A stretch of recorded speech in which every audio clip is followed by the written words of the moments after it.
اب ہمارے ساتھ موجود ہیں علامہ امین شہیدی صاحب، جو کہ ہمیں کراچی سے جوائن کر رہے ہیں، اور ہمارے اسٹوڈیو میں اس وقت موجود ہیں مفتی ابو محمد صاحب اور جناب راجہ ضیاء الحق صاحب۔ اور ہم نے اس سیگمنٹ میں جو گفتگو کرنی ہے وہ یہ کہ اماموں کی جو زندگی ہے وہ ہمارے لیے مشعل راہ ہوتی ہے، اور ان کی شہادت بھی وہ بھی مشعل راہ ہوتی ہے، اور ان دونوں چیزوں کو جوڑ کر ہم نے اس سیگمنٹ میں گفتگو کرنی ہے کہ زندگی کے ان دونوں پہلوؤں سے ہم کیا سیکھ سکتے ہیں اور اس میں ہمارے لیے کیا رہنمائی ہے۔ تو آغاز کرتے ہیں۔ سب سے پہلے ہمارے اسٹوڈیو میں ابو محمد صاحب، سر آپ کی طرف آتے ہیں۔ السلام علیکم۔ وعلیکم السلام ورحمۃ اللہ وبرکاتہ۔ حضرت، زندگی اور شہادت یہ دو جو ہیں اسپیکٹس جن کا میں نے ذکر کیا، تو ہم زندگی کی طرف بات کو لے کر چلتے ہیں کہ کیا ہمارے لیے ان کی زندگی میں جو مشعل راہ، جو ہمارے لیے رہنما اصول ہیں، وہ ہمیں ملتے ہیں امام حسین حسن کی زندگی سے؟ بسم اللہ الرحمن الرحیم۔ پڑھو ہر دم درود ان پر، لیاقت ہو تو ایسی ہو، علی بابا نبی نانا شرافت ہو تو ایسی ہو، سر سجدے میں رکھ کر حسین نے یوں سنایا کلام اللہ، فرشتے بھی ہوئے حیران تلاوت ہو تو ایسی ہو۔ بنیادی بات ویسے بھائی یہ سمجھنے کی ہے کہ حضرت حسین رضی اللہ تعالیٰ عنہ وہ شخصیت ہیں، نبی کریم صلی اللہ علیہ وآلہ وسلم کا ایک نام مصطفیٰ ہے۔ مصطفیٰ کا معنی ہے چنا ہوا۔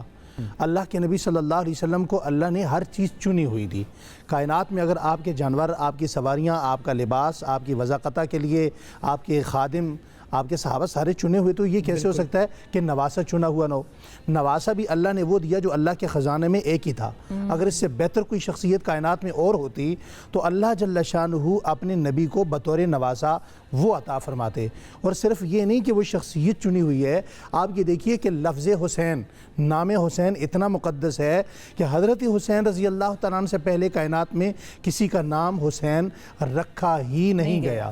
بات آپ نے بڑی خوبصورت سوال کیا کہ آج ہم شہادت پر بہت زیادہ بات کرتے ہیں۔ شہادت عظمت ہے، شہادت نعمت ہے، شہادت تمغہ ہے، شہادت ایک امتیاز ہے، اور شہادت ایک لیول ہے، ایک برینڈ ہے، اور یہ اللہ جل شانہ نے ان کو دینا ہی دینا تھا، کیونکہ باقی ساری عظمتیں دے کر یہ کیسے ہو سکتا کہ کائنات کی عظیم عظمت اللہ حضرت حسین کو بوقت موت، بوقت شہادت نہ دیتے، دنیا سے رخصتی کے وقت نہ دیتے، وہ دینی ہی دینی تھی، وہ مقام تھا۔ لیکن اس کے لیے ضروری یہ سمجھنا ہے شہادت کے لیے کہ شہادت کے پس منظر میں حضرت حسین رضی اللہ تعالیٰ کی زندگی کیا ہے، حضرت حسین کے عقائد کیا تھے، معاملات کیا تھے، معاشرت کیا تھی، اخلاق کیا تھے، ان کی سماجی خدمات کیا تھیں، ان کی نمازیں کیا تھیں، ان کا طرز امتیاز کیا تھا، لوگوں کے ساتھ ان کی لینگویج کیا تھی، لوگوں کے ساتھ ان کے تعلقات کیسے تھے، ان کی مٹھاس کیسی تھی، آیا وہ کون سی محافل تھیں کہ لوگ جمع ہوتے اور حضرت حسین سے اپنے لیے دعا کرواتے، وہ کون سے لوگ تھے کہ صبح کے وقت گھر سے کام کے لیے نکلتے تو حضرت حسین کی زیارت کیے بغیر کبھی نہ جاتے، وہ کون سے لوگ تھے کہ جو صبح کے وقت آتے شام کو واپس آتے تو حضرت حسین کی زیارت کیے بغیر واپس اپنے گھر نہ جاتے، وہ کون سے لوگ تھے کہ وہ حضرت حسین کو وضو کراتے یا وضو کرتے ہوئے دیکھتے، اپنے لیے ان کو ایگزامپل بناتے، وہ کون سے لوگ ہیں جو حضرت حسین رضی اللہ تعالیٰ کی آہ و زاری پر یا ان کی دعا پر آمین کہنے کے لیے ہمہ وقت بیتاب رہتے۔ اب وہ جو ہمارا جو ایک مدعا ہے وہ یہ کہ اب ہم ان واقعات کی طرف یا ان لوگوں سے رہنمائی حاصل کرنے کی طرف بڑھتے ہیں اور ایک ایک ایسپیکٹ کو اٹھا کر آگے بڑھتے ہیں۔ راجہ صاحب، آپ کون سا ان کا زندگی کا ایسا پہلو ہے جو آپ کے دل کو انتہائی متاثر کن لگتا ہے؟ بسم اللہ حیات کا پہلے۔ بے شک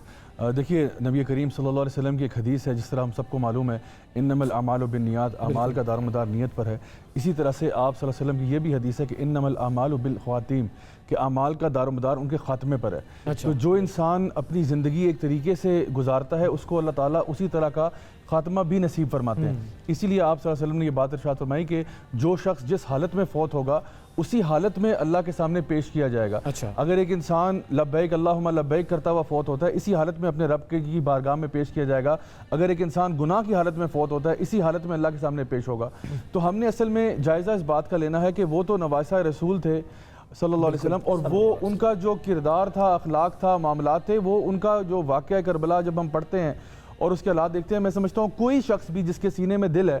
وہ ہو نہیں سکتا کہ اس کی آنکھیں جو ہیں وہ یعنی اس میں سے نم نہ ہو جائیں اور وہ آنسو کی بارش نہ لگ جائے وہاں پہ، کیونکہ وہ واقعہ ہی ایسا ہے جہاں پہ نواسہ رسول یہ وہ شخصیت ہیں جو کہ نبی کریم صلی اللہ علیہ وسلم کی گود میں بیٹھا کرتے تھے، جو ان کی چھاتی پر سر رکھا کرتے تھے، جو آپ کے یعنی کندھے مبارک پر سوار ہوا کرتے تھے۔ تو ان کے ساتھ یہ سلوک ہونا، یعنی ہم جب یہ پورا واقعہ دیکھتے ہیں تو ایک تو ہمیں جو بہت بڑا سبق ملتا ہے وہ یہ ہے کہ ظلم کے خلاف کیسے کھڑا ہوا جاتا ہے. آج ہماری ملک اور قوم کا المیہ یہ ہے کہ ہم لوگ جب یہاں کہیں ظلم دیکھتے ہیں تھوڑی دیر کے لیے ہمارے ہیش ٹیگز بھی بن جاتے ہیں, تھوڑی دیر کے لیے ہم لوگ اپنا جوش اور ولولہ وہ ٹویٹر اور فیس بک پہ بھی نکال دیتے ہیں, لیکن کوئی اپنے آپ کو نہیں بدلنا چاہتا. لوگ اپنے اوپر وہ شریعت کو نافذ نہیں کرنا چاہتے. لوگ یہ نہیں دیکھتے کہ جس کو وہ فالو کر رہے ہیں, جس کی وہ اگزامپلز پیش کرتے ہیں, جس کے بارے میں ان کی آنکھوں سے آنسو نکل آتے ہیں, ان کا کردار کیا تھا, ان کا اخلاق کیا تھا, ان کے معاملات کیا تھے, وہ کس اللہ کی کس طرح سے عبادت کرتے تھے اور ان کا کیا طور طریقہ تھا. تو میں سمجھتا ہوں کہ اصل میں جو اللہ تعالیٰ کا بھی حکم ہے نا کہ تقویٰ کو اختیار کرنا, وہ ہوتا ہی ہے کہ انسان جب اپنے آپ کو تبدیل کرتا ہے, جس کو ہم پرہیزگاری کہتے ہیں, انسان اپنی ایک وے آف لائف کو چھوڑ کر دوسری کی طرف آ جاتا ہے. تو میں سمجھتا ہوں کہ جو اصل اس میں سے ٹیک ہوم لیسن ہے وہ یہ ہے کہ ہم سب بجائے کہ ایک دوسرے سے لڑنے کے اور اس موقع کو اس طرح استعمال کریں کہ ہم آپس میں ایک دوسرے کو یعنی علیحدگی اختیار کریں, بلکہ یہ سمجھیں کہ جو ان کا طریقہ کار تھا اس کو آؤ سب مل کر اپنائیں. جوڑنے کا مقام ہے, اور اس پہ تو کسی کو اختلاف نہیں ہے کہ نبی کریم صلی اللہ علیہ وسلم کی جو اگزامپل ہے وہ سب سے بیسٹ ہے. لقد کان لکم فی رسول اللہ اسوۃ حسنہ. تو اللہ سبحانہ وتعالیٰ فرماتے ہیں وَإِنَّكَ لَعَلَىٰ خُلُقٍ عَظِيمٍ, سب سے بہترین اخلاق نبی کریم صلی اللہ علیہ وسلم کو دیا گیا. اور یہ دیکھیے کہ سیدنا حسین رضی اللہ عنہ جو ہیں انہوں نے کس یونیورسٹی سے تعلیم حاصل کی, وہ کون سا تعلیمی ادارہ تھا, وہ نبی کریم صلی اللہ علیہ وسلم کے گھر سے, ان کی گود سے انہوں نے تعلیم حاصل کرنا شروع کی. اور دیکھیے یہ وہ لوگ ہیں جو کہ نبی کی سنت کے اوپر چلنے والے لوگ ہیں. تو کیا ہمارے لیے نہیں بنتا کہ ہم بھی اپنے پیارے نبی کی پیروی کریں؟ ہم میں تو ڈر خوف آج کل ایسا ہے, علامہ صاحب آپ کی طرف آئیں گے امین صاحب, کہ آج کل کے دور میں تو ہم میں ایسا ڈر خوف ہے کہ ہم کسی کے آگے کوئی بات بھی سچی کرتے ہوئے گھبراتے ہیں, خوف کھاتے ہیں, اور ہم پھر خاموشی ہی اختیار کر لیتے ہیں. بہت مرتبہ کل 9 محرم کے دن جب ہم پروگرام کر رہے تھے, ہمارے ساتھ ثروت صاحبہ موجود تھیں, ان سے ہم بات کر رہے تھے, تو ہم نے یہ بات دیکھی کہ اس خاندان کی تربیت ہی ایسی ہوئی ہے کہ انہوں نے قربان ہونا ہے اور اپنوں کو قربان کرنا ہے اپنے اس حق کے راستے پر جس پر کہ وہ چل دیے تھے, اور ادھر سے واپسی کا بھی کوئی راستہ ان کے ذہن میں تو کبھی آیا ہی نہیں ہوگا. وہ تو نکلے تھے سچ اور حق کی بات کرنے, اور ادھر ہی ان کی تربیت یہ تھی. اس تربیت کے حوالے سے کیا کہیں گے کہ وہ جو ایک خاندان کی تربیت ہے کہ جس میں قربان ہونا اور اپنوں کو قربان کر دینا, اور ایک سے بڑھ کے ایک کی قربانی تھی, کیا کہیں گے علامہ صاحب؟ بسم اللہ الرحمن الرحیم. ہم زیارت ناموں میں پڑھتے ہیں السلام علیکہ یا ابا عبداللہ الحسین, السلام علیکہ یا وارث آدم صفوت اللہ, السلام علیکہ یا وارث نوح نبی اللہ, السلام علیکہ یا وارث ابراہیم خلیل اللہ, السلام علیکہ یا وارث موسیٰ کلیم اللہ, السلام علیکہ یا وارث محمد حبیب اللہ. یعنی جب ہم امام حسین کو مخاطب کرتے ہیں تو ہم یہ کہتے ہیں کہ امام حسین حضرت آدم سے لے کر حضرت خاتم الانبیاء تک تمام انبیاء کی نیکیوں کے محافظ بھی ہیں اور وارث بھی ہیں, ان کی دعوت توحید کے محافظ بھی ہیں اور وارث بھی ہیں. شہادت کا مقام ایسے ہی نہیں ملتا, بلکہ اس شہادت کے لیے زندگی ویسی گزارنی پڑتی ہے جس کے نتیجے میں ایسی عظیم شہادت مل سکے. امام حسین علیہ السلام کی زندگی کا جو خاصہ ہے وہ یہی ہے کہ امام حسین علیہ السلام نے اپنے زمانے میں دین کے اندر پیدا ہونے والے انحراف کو پہچانا بھی اور اس کے مقابلے میں کھڑے بھی ہوئے. آپ دیکھیے کہ اسلامی معاشرے کا سب سے بڑا المیہ یہ ہے کہ رسول پاک کی رحلت کے صرف 50 سال کے بعد, صرف 50 سال, وہی اسلامی معاشرہ جس پر ہم فخر کیا کرتے تھے انحطاط کا, زوال کا, انحراف کا ایسا شکار ہوا کہ رسول کے سینے پر سونے والے بچوں اور رسول کی آغوش میں,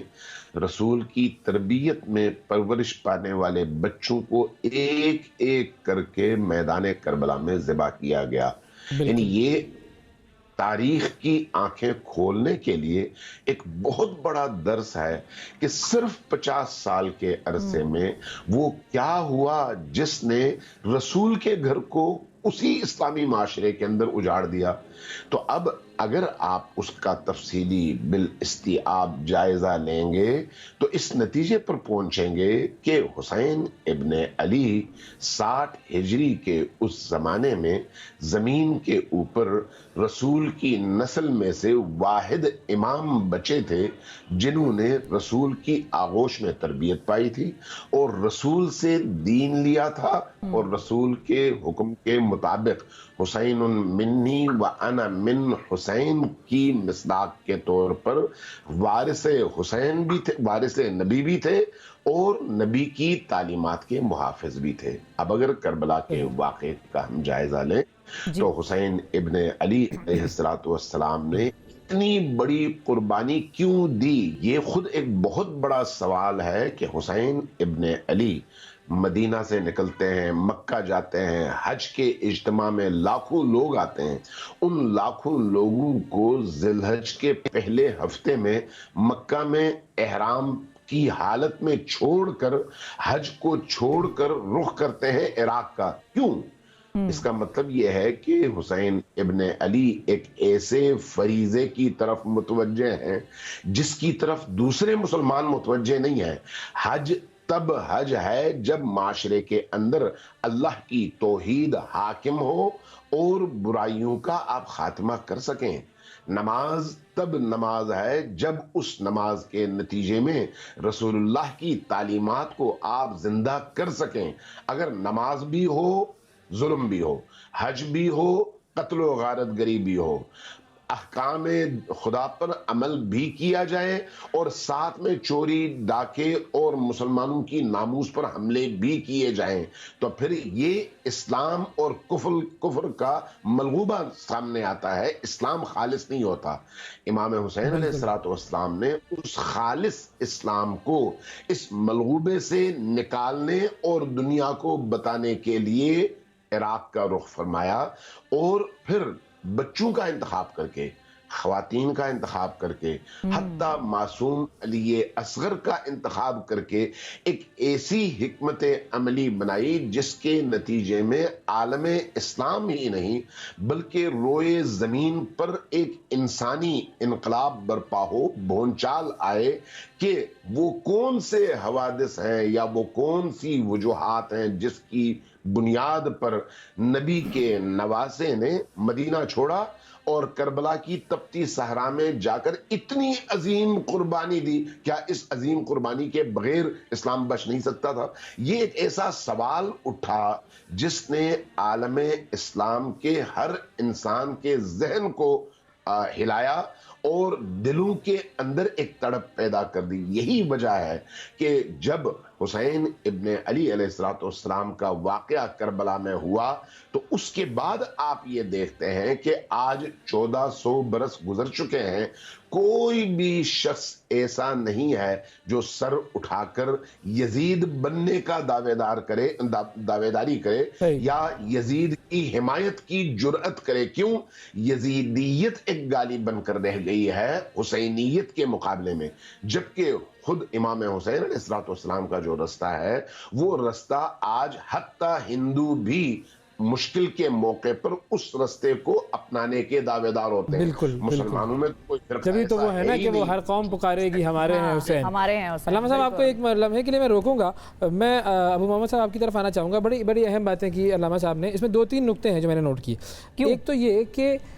50 سال حضور اکرم صلی اللہ علیہ وآلہ وسلم کو دنیا سے پردہ فرمائے ہوئے ہیں، تو ایسا ان 50 سالوں میں کیا ہو گیا کہ ہم اس نہج پر پہنچ گئے کہ نواسۂ رسول صلی اللہ علیہ وآلہ وسلم کے ساتھ یہ معاملہ ہو گیا؟ اس 50 سال میں ایسا ہوا کیا، اور ہم کیا اس سے سیکھ سکتے ہیں کہ اب ہم اپنے آپ کو ذرا بہتر بھی کر سکیں؟ بسم اللہ الرحمن الرحیم۔ قرآن کریم میں اللہ تعالیٰ فرماتے ہیں فَإِنْ آمَنُوا بِمِثْلِ مَا آمَنْتُمْ بِهِ فَقَدِ اهْتَدَوْا۔ اللہ جل شانہ نے یہ وہ شخصیات تھیں حضرت حسین رضی اللہ تعالیٰ عنہ جن کو اس امت کے لیے رول ماڈل بنایا گیا۔ جب آپ رول ماڈل چھوڑتے ہیں نا جی، کوئی بھی آپ بلڈنگ بنا رہے ہیں اور آپ اس کا نقشہ چھوڑ دیتے ہیں تو وہ بلڈنگ کیا بنے گی آپ کو پتہ ہے، وہاں ہم کیا تعمیر ہوگا یہ آپ جانتے ہیں۔ جو آپ تعمیر کرنا چاہ رہے ہیں آرکیٹیکٹ انجینئر کے اس کے مطابق وہ نہیں ہے۔ اللہ کے نے قرآن پاک میں فرما دیا فَإِنْ آمَنُوا بِمِثْلِ مَا آمَنْتُمْ بِهِ فَقَدْ اهْتَدَوْا۔ جب بھی دیکھیں حضرت حسین رضی اللہ عنہ کی شہادت بھی اور حضرت حسین رضی اللہ تعالیٰ عنہ کی زندگی بھی اس امت کے لیے قیامت تک ماڈل اور نمونہ تھی۔ وہ جو نمونے سے دنیا ہٹی ہے، اس نمونے سے ہٹنے کے بعد حضرت حسین رضی اللہ تعالیٰ عنہ اس جد و جہد کے لیے اپنے گھر والوں کو لے کر، اپنے معصوم گھرانے کو لے کر، اپنے نبی پاک صلی اللہ علیہ وسلم کے ان مقدس مطہر ببرکت پھولوں کو لے کر نکلے کہ رول ماڈل سے جب امت ہٹے گی تو رول ماڈل کے لیے جس قربانی کی ضرورت پڑے گی وہ قربانی وہی ہوگی جو حضرت حسین رضی اللہ تعالیٰ نے اپنے مقدس گھرانے کے ساتھ کرب و بلا کے میدان میں وہ قربانی دی۔ شاید قیامت تک ایسی ایگزامپل اور مثال پیش کرنے سے، تلاش کرنے سے، رخ زیبا لے کر تلاش کرنے سے بھی نہ ملتی۔ ہمارے سامنے اس واقعے میں مختلف کردار نظر آتے ہیں، ایک وہ جو حق پر ہیں، حق کے لیے سب کچھ لٹا دیتے ہیں، ایک وہ جو مکمل باطل پر ہیں، اور ایک وہ جو خاموش ہیں، یا وہ جو کہ جنہوں نے برائی کو برائی نہیں مانا، یا مانتے بھی ہوئے تو بولے نہیں۔ تو یہ جو کردار ہے، وہ کردار کتنا بڑا جو ہے وہ فتنہ پیدا کرتے ہیں معاشرے میں؟ چاہتے ہیں کہ دنیا میں شر پھیل جائے، تو اس کے لیے ایک آسان سا کام یہ ہے کہ جو اچھے لوگ ہیں وہ کچھ نہ کریں، اچھے لوگ خاموشی اختیار کر لیں۔ اگر آپ چاہتے ہیں کہ دنیا میں یعنی اگر امر بالمعروف اور نہی عن المنکر کا کام آپ نے چھوڑ دینا ہے، آپ کسی چیز کو حق نہیں کہتے، برائی کو برائی نہیں کہتے، اسی لیے ہمارے دین کے اندر بھی اللہ سبحانہ تعالیٰ نے سورۃ العصر کے اندر جہاں یہ بات ارشاد فرمائی کہ الا الذین آمنوا وعملوا الصالحات وتواصوا بالحق وتواصوا بالصبر، تو یہ چیز آپ کے صرف کامیاب ہونے کے لیے یہ 4 چیزیں ہیں جو کہ اللہ تعالیٰ نے قرآن مجید میں جن کا ذکر کر دیا۔ اور اس میں ہمیں یہ نہیں محسوس کرنا چاہیے کہ اگر میں ماشاءاللہ اپنے گھر میں نماز پڑھتا ہوں اور اپنے گھر والوں کے ساتھ بس ایک رشتہ تعلق ہے تو میں جو ہے نا یہ امر بالمعروف اور نہی عن المنکر کی جو ذمہ داری ہے اس سے بری ہو چکا ہوں۔ ایسا نہیں ہے، ہمیں دیکھنا چاہیے کہ جہاں پہ بھی حق اور سچ ہے اس کا ہم ساتھ دیں، کم از کم انسان ان کے لیے دعا کرتا ہے، اپنی سپورٹ شو کرتا ہے جہاں تک ہو سکے۔ سو میرا خیال ہے کہ ہماری اس وقت جو ہے نا مسلمانوں کے لیے جو عروج کا اللہ تعالیٰ نے فارمولا قرآن مجید میں بھی ذکر کیا ہے، اللہ تعالیٰ فرماتے ہیں کنتم خیر امت اخرجت للناس تأمرون بالمعروف وتنہون عن المنکر وتؤمنون باللہ، کہ تم بہترین امت ہو۔ کب تک بہترین امت ہو؟ جب تک تم امر بالمعروف کرو گے، نہی عن المنکر کرو گے اور اللہ تعالیٰ پر ایمان لاؤ گے۔ اب ویسے تو اللہ تعالیٰ پر ایمان سب سے پہلے ہونا چاہیے، لیکن یہاں پہ اللہ سبحانہ تعالیٰ کو اچھی طرح معلوم تھا کہ لوگ ہو سکتا ہے کہ یہ سمجھیں کہ چونکہ میں نے کلمہ پڑھا ہوا ہے الحمدللہ میں ہر قسم کی ذمہ داری سے بری ہو چکا ہوں، تو اللہ تعالیٰ نے سب سے پہلے کہا تأمرون بالمعروف وتنہون عن المنکر، جہاں پہ تم نیکی کا حکم دیا کرو گے، برائی سے روکا کرو گے اور اللہ پر ایمان لاؤ گے، تب جا کے تم خیر امہ بنتے ہو۔ ورنہ ہمارے دعوے یہ کہنا کہ جی ہم بڑے مسلمان ہیں، ہم بڑے یہ ہیں، شیخ ہیں، علامہ ہیں، فلانا، جو مرضی اپنے آپ کو آپ کہتے رہیں، نیکی کا مطلب یہ ہے کہ انسان لوگوں کو بھی اس طرف لے کے آئے اور جہاں پہ غلط کام ہو رہا ہے اس کے لیے سختی سے مذمت بھی کرے اور جو کچھ اس کے بس میں ہو اپنی استطاعت کے مطابق ضرور کرے۔ صحیح۔ اچھا علامہ امین صاحب، میں آپ کی طرف آتا ہوں۔ اب یہ جب آپ بات کرتے ہیں کہ امر بالمعروف و نہی عن المنکر، اس راستے پر سب کو چلنا ہے، تو اس راستے پر چلتے ہوئے صبر کا بھی مرحلہ آئے گا، اس راستے پر چلتے ہوئے مشکلات آئیں گی، شہادت کا معاملہ تو خیر سب سے عظیم معاملہ ہو جائے گا۔ وہ بھی اویس ایک بات یہاں پہ صرف میں ایڈ کر دوں کہ آپ جا رہے ہیں، ظاہر ہے آپ کا پورا خاندان جا رہا ہے، آپ کو یہ تو معلوم ہے کہ وہاں پر غالباً یہی ہوگا کہ شاید وہ جو ظالم ہے اس کے دل اور دماغ میں ظاہر ہے وہ ظلم بھرا ہوا ہے، تو وہ تو نکالا تبھی جا سکے گا جب وہی بات ہے نا کہ وہ قربانی ہو جائے گی۔ لیکن آپ جب اپنے پورے خاندان کے ساتھ جا رہے ہیں تو وہ بھی ایک ایسا مرحلہ ہے کہ وہ بھی آپ کا بہت دل گردے کی بات ہے، مطلب باپ ہونا، اپنے خاندان کو تو آپ سب سے زیادہ پروٹیکشن دیتے ہیں۔ بالکل بالکل جی۔ تو علامہ صاحب، اب یہ جو مارکہ حق و باطل ہے اس میں امر بالمعروف و نہی عن المنکر جب ہم لے کر چلتے ہیں آگے تو اس کا طریقہ کیا ہوگا؟ کیونکہ اس میں تو پھر اختلافات آ جاتے ہیں لوگوں کے، اور وہ جو جڑنے والی بات ہے اس سے ہم دور ہٹ جاتے ہیں، اور ہمیں اپنے معاشرے میں بہت مرتبہ یہ نظر آتا ہے۔ آپ نے بڑا اہم سوال کیا ہے۔ معرکہ کربلا کی روح امر بالمعروف اور نہی عن المنکر ہے۔ قیام امام حسین کی بنیاد امر بالمعروف اور نہی عن المنکر ہے۔ ابو محمد صاحب اس بات کی گواہی دیں گے، دوسرے دوست اس بات کی گواہی دیں گے کہ حسین ابن علی علیہ السلام نے جب مدینہ چھوڑا اور عراق کا رخ کیا تو یہ اندیشوں کی بنیاد پر نہیں تھا بلکہ علم کی بنیاد پر تھا، چونکہ امام حسین کی ولادت سے لے کر رسول کریم کے رحلت تک نبی کریم نے بارہا امام حسین علیہ السلام کی اور ان کی فیملی کی